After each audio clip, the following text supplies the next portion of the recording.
नमस्कार, आदाब, सलाम, सत श्री अकाल, राम राम। सभी को मेरी मंगल शुभकामना। और आज गुरु पूर्णिमा है। तमाम हम अपने गुरु को जो हमको आज इस लायक बनाया और समाज के सभी वर्गों को मैं आज गुरु गुरु पूर्णिमा के दिन में प्रणाम करता हूँ। और मैं उनसे आशीर्वाद भी लेना चाहता हूँ कि इसी तरह मैं आप लोग का आशीर्वाद मिलता रहे और मैं काम करता रहूँ। तो चलिए बंधुओं, आज दिन भी बहुत अच्छा है और गुरु पूर्णिमा है और आज हम लोग इकट्ठा हुए हैं आपको बताने के लिए। और हमारे बीच कुछ लोग भी हैं, वो भी आपके जो देख रहे हैं। अब सुबह सुबह लोग आ जाते हैं मॉर्निंग वॉक करने के बाद, वार्म अप करने के बाद। उनके सामने भी हम चाहते हैं कि आप लोग को प्रेरित करें और आपको भी प्रेरित करें। तो तमाम लोगों को मेरा पुनः जो है सप्रेम जो है नमस्कार और बेस्ट विशेज। आज आपने जो भी सोचा है, आज आपने उठकर जो भी आज के लिए कार्य प्रारंभ किया, मैं पूरी उम्मीद है कि आप लोग भी एकदम सुबह सुबह उठ जाते होंगे। मैं तो 3 बजे से 4 बजे के बीच उठ जाता हूँ। तो और स्तुति करने के बाद, मनन करने के बाद, वार्म अप करने के बाद, योगा करने के बाद पुनः हम आते हैं आप लोगों के बीच। तो मैं तमाम लोगों से मेरी ईश्वर से यही प्रार्थना है कि आज आप जिस काम के लिए उठे हैं और जो मन में ठाना है, ईश्वर आपकी आज की मनोकामना को पूर्ण करे। तो चलिए इसी आपकी मनोकामना भी पूर्ण होगी। और हम, अगर आपके पास समय है तो आप हमारी अगर वीडियो देख रहे हैं और पसंद आ रहा है तो उसको लाइक करें और शेयर करना ना भूलें।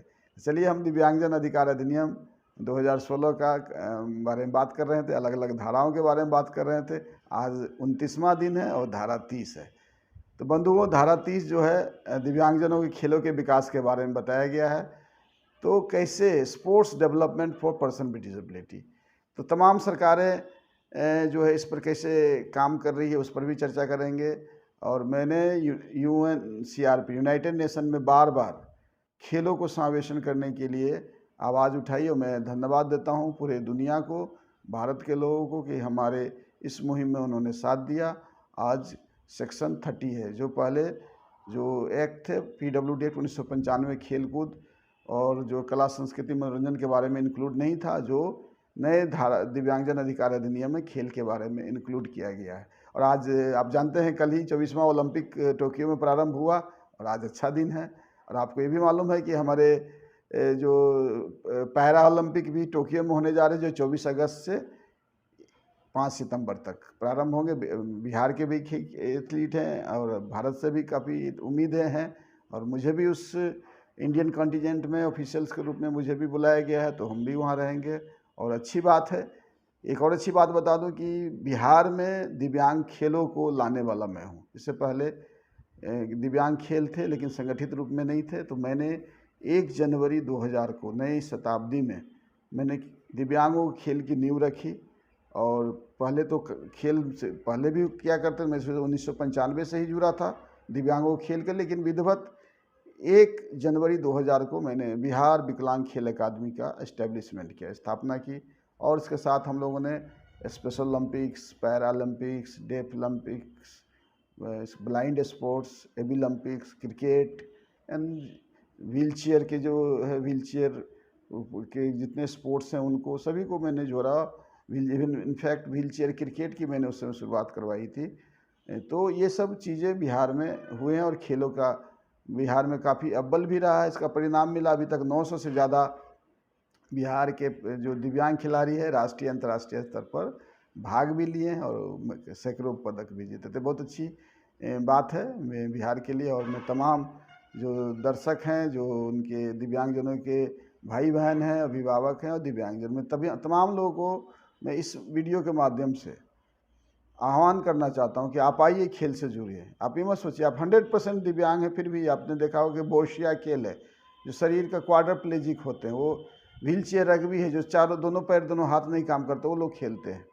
तो आप किसी तरह के आप अब मत सोचिए कि मेरे लिम्स नहीं हैं, मैं चल नहीं पाता हूँ, मैं देख नहीं पाता हूँ, मैं सुन नहीं पाता हूँ, या बौद्धिक रूप से अक्षम हूँ, तो मैं कैसे खेल सकता हूँ। तो मैंने किताबें भी लिखी है जो खेल के विकास पर, और कई लगातार भारत सरकार का भी मैंने, जब एक ministry of youth affairs and sports department से किताब निकली थी मास्टर ट्रेनर का, तो मैंने उसमें पैरालंपिक्स के बारे में लिखा था, जो आज भी अवेलेबल है।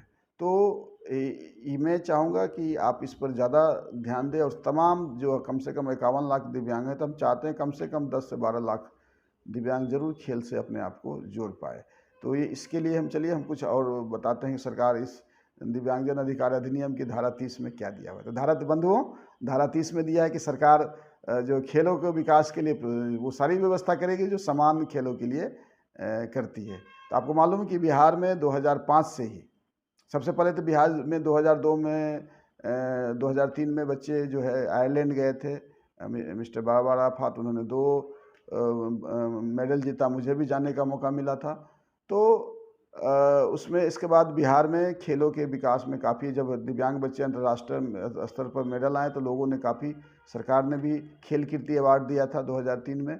इसके बाद सरकार ने खेल सम्मान की राशि भी देना प्रारंभ की समान बच्चों के साथ, और नौकरी भी, आपको मालूम है बिहार में खेल कोटे पर नौकरी भी होती है। तो ये तो अच्छी बात है। मैं आपको बताता हूँ सरकार उसके लिए क्या कर रही है। अभी आपने देखा होगा कि हम 2018 में मैंने एक नोटिस जारी किया था कि मोइनुलहक स्टेडियम में रैंप नहीं थे, लिफ्ट नहीं थे, या शौचालय उस लगता, तो हम वो भी अब हो गया। आपने देखा होगा कि अब जाकर उसमें, तो बिहार सरकार तमाम जो समुचित सरकार का ये ध्यान है कि जितने भी स्टेडियम्स है वो अनुकूल हो। तो आपने देखा होगा कि सारे स्टेडियम्स नए बन रहे हैं, उसमें सारा ध्यान रखा जा रहा है एक्सेसिबिलिटी का। जो पुराने हैं उनमें भी रेट्रोफिटिंग कर उनको अनुकूल बनाया जा रहा है।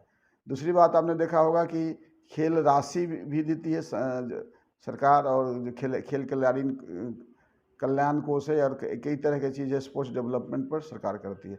बिहार सरकार जो है हमारा दिव्यांगजन सशक्तिकरण निदेशालय भी, आपने देखा होगा कि अगर कोई भी दिव्यांग है जिसको कितनी भी कीमत का इक्विपमेंट चाहिए प्रमोशन के लिए, विशेष उत्कृष्ट दिव्यांगजनों के लिए, तो उन्होंने कई योजना रखी है जिसमें कितनी भी कीमत हो 75% सरकार राशि देगी, 25% आपको कहीं से या तो स्पॉन्सरशिप लाना या कहीं से लगाना। तो इस पर भी काम हो रही है, आपने देखा होगा इस पर लगातार काम कर रहे हैं। तो इक्विपमेंट्स की बात नहीं रही, सरकार नौकरी भी दे रही है, सरकार सम्मान की राशि भी देती है। अगर इंटरनेशनल मेडल जीते तो 1 करोड़ रुपये है बिहार में।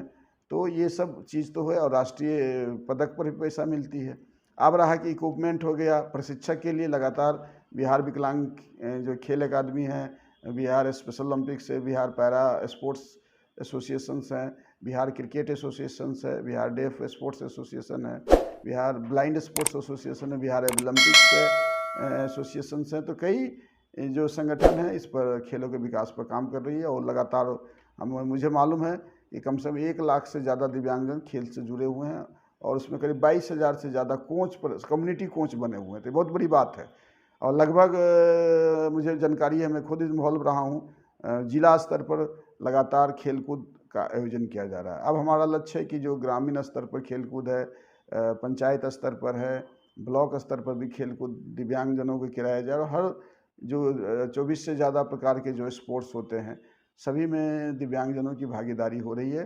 तो इसके लिए सरकार ने समुचित खेल प्रोत्साहन से लेकर उसके प्रशिक्षण से लेकर उनको पार्टिसिपेशन से लेकर उनको उसके सर्टिफिकेट के आधार पर उनको जैसे नौकरी हुआ या आपके स्कूल में एडमिशन हुआ, सारा चीज़ व्यवस्था उन्होंने, आप लगातार देख रहे होंगे पेपर एडवर्टाइजमेंट में, जो समान खिलाड़ियों को लाभ दिया जा रहा है उतना ही जो है दिव्यांग को भी मिला। आपने देखा हरियाणा स्टेट में जो इंटरनेशनल मेडल वाले को 6 करोड़ से ज़्यादा की राशि गोल्ड मेडल वाले को मिल रही है। तो ये बहुत अच्छी बात है। इंडिया में हमारे कई खेल रत्न मिले हैं, राजीव गांधी खेल रत्न मिला गया है।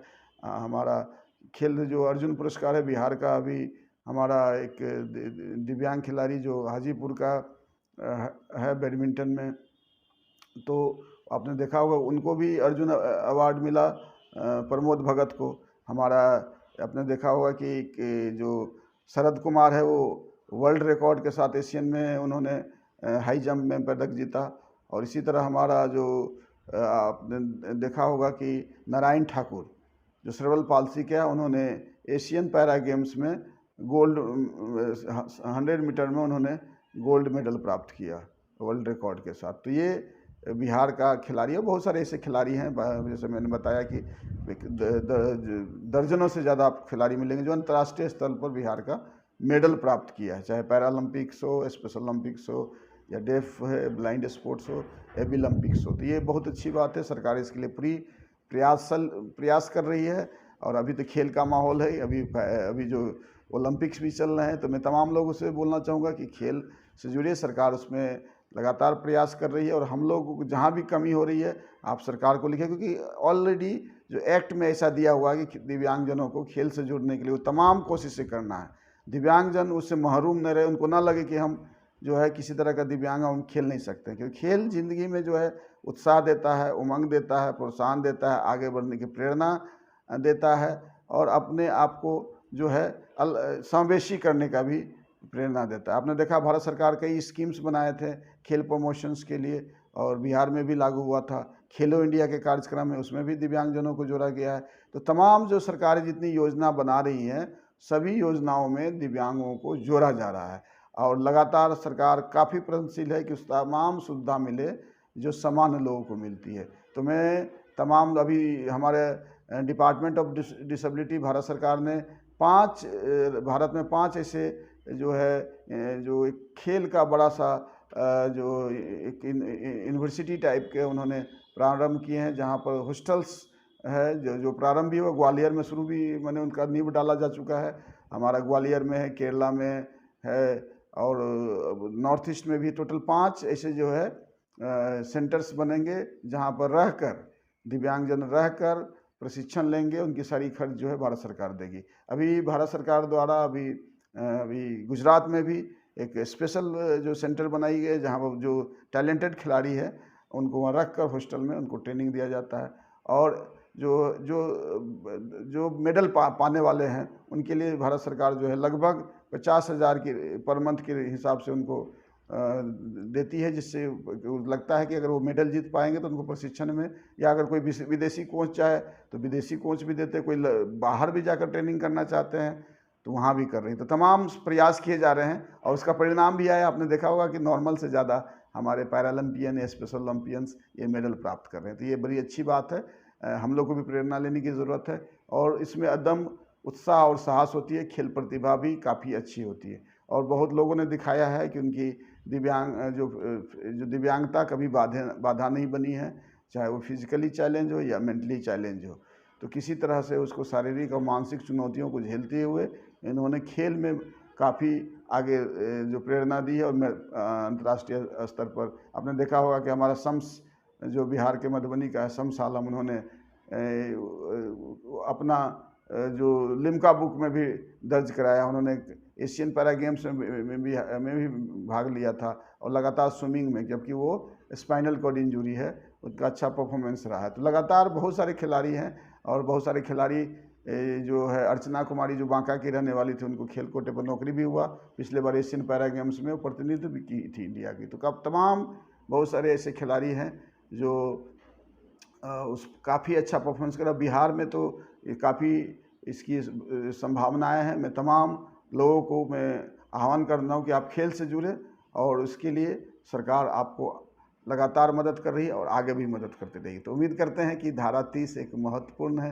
आज मेरे पसंद का भी ये विषय है खेल, और मैं खुद खेल प्रमोशन के लगातार काम कर रहा हूँ, कि किताबें लिखा हूँ। तो धारा 30 मेरे हृदय से भी जुड़ा हुआ है, और तमाम लोगों को मैं आह्वान करना चाहता हूँ कि खेल से जुड़े, और धारा 30 का अनुपालन करने के लिए सरकार लगातार प्रयत्नशील है। कहीं भी आपको लगता है कि विभेद हो रहा है तो ज़रूर आप लिखें, क्योंकि तमाम चीज़ों की वर्णन किया गया है धारा 30 में। तो उम्मीद करते हैं कि आज धारा 30 के बारे में, खेल के विकास में के बारे में, आप development of sports for person with disability, आपको अच्छी सी जानकारी होगी।